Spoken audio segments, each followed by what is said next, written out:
Hello សួស្តីបងប្អូនគ្នាបងបញ្ជូនខ្ញុំនៅវីដេអូថ្មីហើយវីដេអូនេះដែរខ្ញុំបា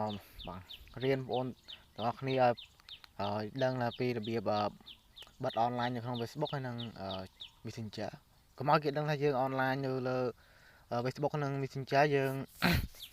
បងប្អូនចង់បិទកុំឲ្យគេដឹងបងប្អូនចូលទៅតាមខ្ញុំមកបងប្អូនចូលទៅកាន់ Facebook របស់យើងអូខេបន្ទាប់មកយើងចូលមកក្នុង Facebook របស់យើងហើយយើងចុចកន្លែងត្រី3នេះចាំទេបងប្អូនត្រី3នេះបងប្អូនចុចតំណមកអូខេបន្ទាប់មកបងប្អូនអូសមកខាងក្រោមហើយយើងពាក្យថា setting privacy នេះ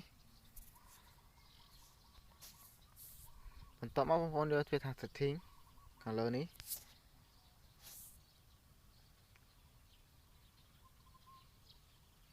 អូខេបន្ទាប់មកបងប្អូនអូសមកខាងក្រោម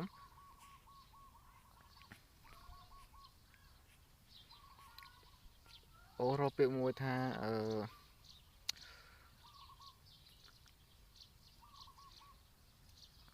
ចាំទៀតបងប្អូនអូខេឡើងនេះexecute នេះខ្ញុំអត់សូវចេះអានបានទេបងប្អូនចូលតារាងមកហើយបងប្អូនសូមចុចបិទខាងនេះបិទប៊ូតុងនេះអូខេពេលមកដល់ទីនេះបងប្អូនចុចតា turn off នេះចុចតារាងមកអូខេឥឡូវយើងបិទអនឡាញនៅលើ Facebook ហើយឥឡូវយើងចូលទៅកាន់បិទអនឡាញនៅក្នុង Messenger វិញយើងចូលទៅកាន់ Messenger យើងមក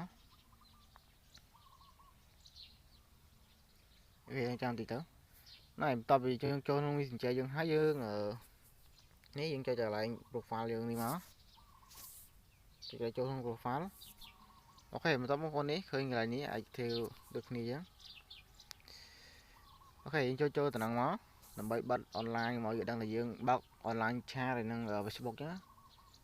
អូខេហើយចូល turn on នេះមកណែវីដេអូនេះមានប៉ុណ្ណឹងទេយើងបិទប៉ុណ្ណឹងហើយជាការឆ្លាច់ហើយមានណាដឹងថាយើងអនឡាញទេអូខេអញ្ចឹងចូលនេះវីដេអូក្រោយហើយបាយបាយចូលនេះវីដេអូក្រោយ